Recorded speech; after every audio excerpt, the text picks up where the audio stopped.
This is Captain Maya Torres of the UHSF Retribution, the human said, her voice calm. Welcome to human space. You are currently 17 light years inside our territory. Would you care to explain why? 17 light years? Vrell's diplomatic training kicked in despite his shock. Greetings, Captain Torres. I am Commander Vrell of the Tarkonian sovereignty. We had no knowledge that this region had been claimed. Our star charts show this sector as unclaimed space. Your star charts are outdated, Torres replied, a slight smile playing at her lips. We've been here for 6 months. We've sent out the standard territorial beacons. Surely you detected them? Dren frantically checked her console, then looked at Vrell with all her eyes wide. Sir, they're beacons. Hundreds of them. They're using a frequency we've never encountered before. Oh, this was getting better by the second. Our apologies, Captain, Vrell said smoothly. A simple misunderstanding. We will withdraw immediately and update our navigation systems.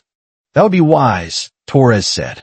Then she tilted her head, and that smile grew wider. Though I'm curious.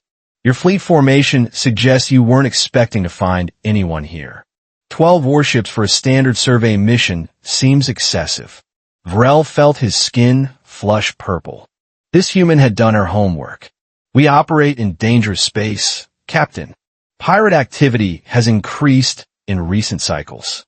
Yes, pirates, Torres said, nodding. We've encountered a few ourselves. They stopped being a problem after the first incident. Oh, Vrell asked, against his better judgment.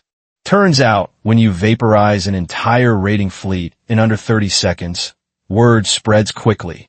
Torres said, this the way someone might describe their morning coffee.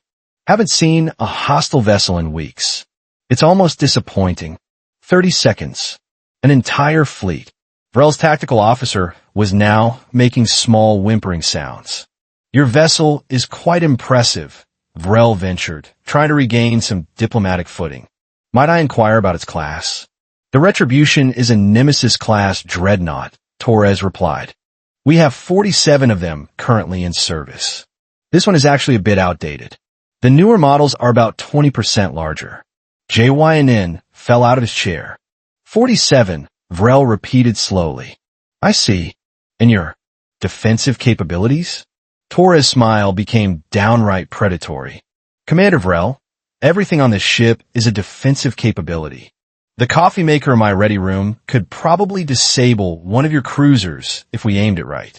But let's not find out, shall we? Agreed, Vrell said quickly. We'll be withdrawing now. Excellent choice, Torres said. Oh, and Commander, when you report back to your sovereignty, make sure they understand something. Humans don't do things small. We don't do things halfway. When we build a warship, we build it to end wars, not fight them. Spread the word. The transmission ended. Vrell sat in silence for a long moment, then turned to his navigation officer. Set course for home. Maximum speed. Sir, Crix asked nervously, should we attempt a sensor sweep of their vessel before we leave? 12 pairs of eyes turned to stare at him in horror. No, Vrell said flatly. We're going to turn around, go home, and strongly recommend that the sovereignty establish very friendly relations with these humans.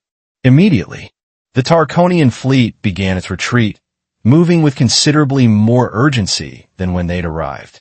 The journey back to Tarkonian space took 3 days, and Vrell spent every minute of it reviewing the encounter data.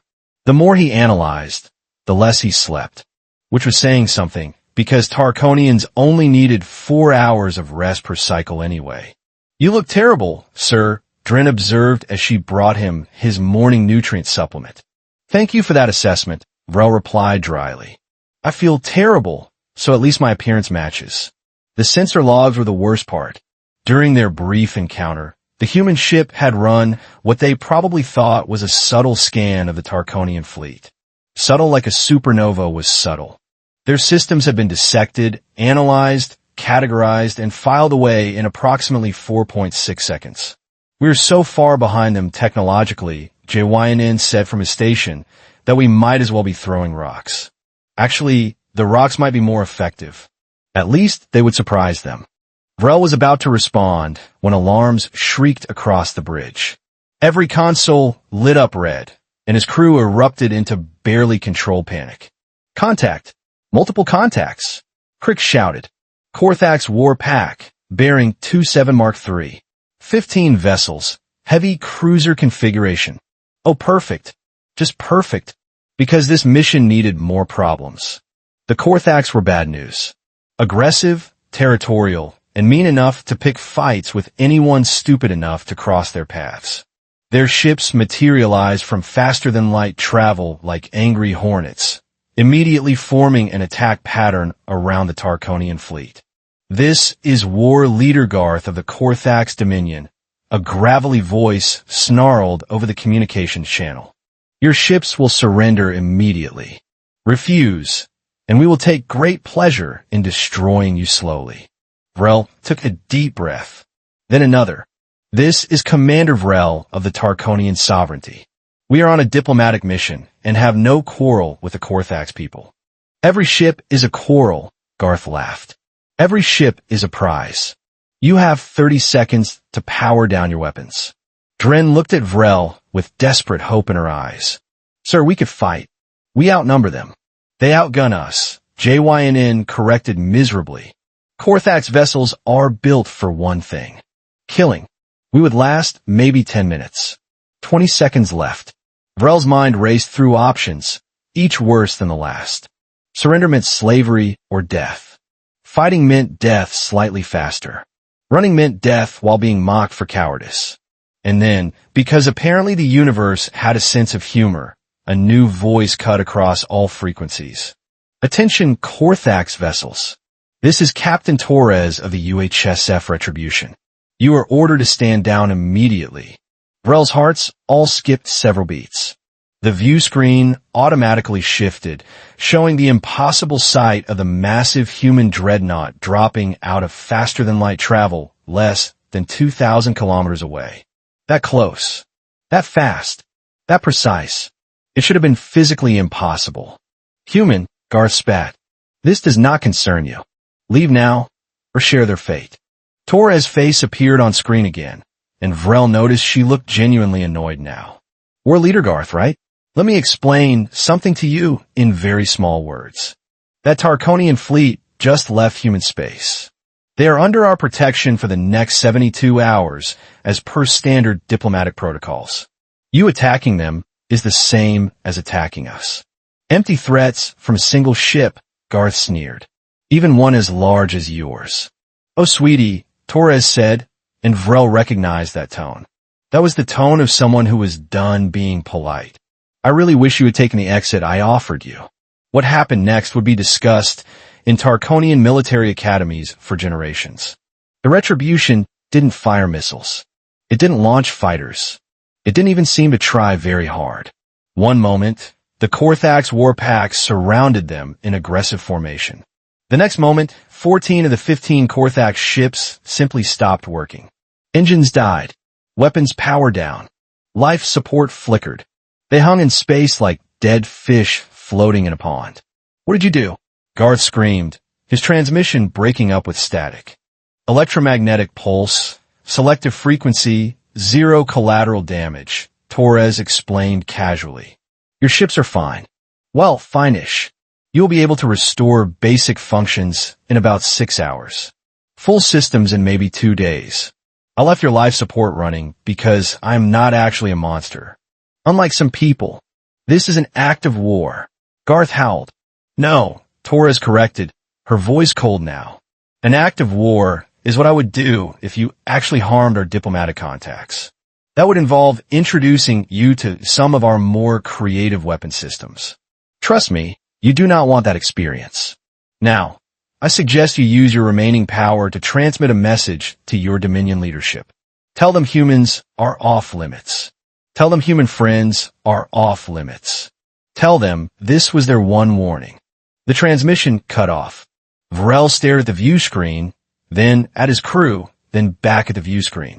15 Korthax warships, neutralized in seconds without firing a single conventional weapon.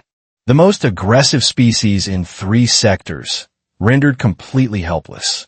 Torres contacted them directly. Commander Vrell, you are clear to continue to your homeworld. We will escort you to the edge of this sector, just in case our Korthax friends have reinforcements nearby. Captain Torres, Vrell managed to say, you have our deepest gratitude. May I ask why you followed us? Simple policy, Commander. You visited our space peacefully. You left when asked. That makes you reasonable people.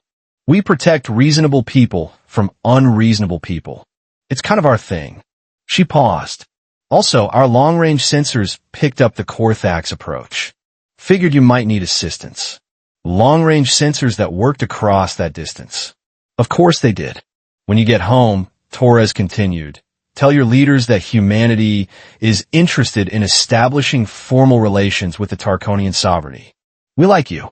You didn't shoot first, you didn't make demands, and you had the good sense to leave when outmatched. That shows wisdom. I will relay your message, Vrell promised, with strong recommendations for acceptance. Smart choice. Torres out.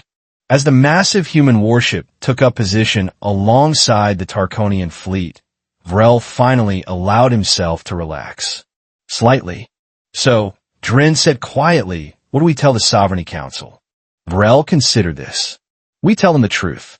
We tell them that humanity showed up to the galactic stage 6 months ago with technology we can barely comprehend, weapons we cannot counter, and the diplomatic wisdom to offer friendship before force. We tell them that making enemies of humans would be the single stupidest decision in our civilization's history. And if the Council wants to test their strength anyway, JYNN asked.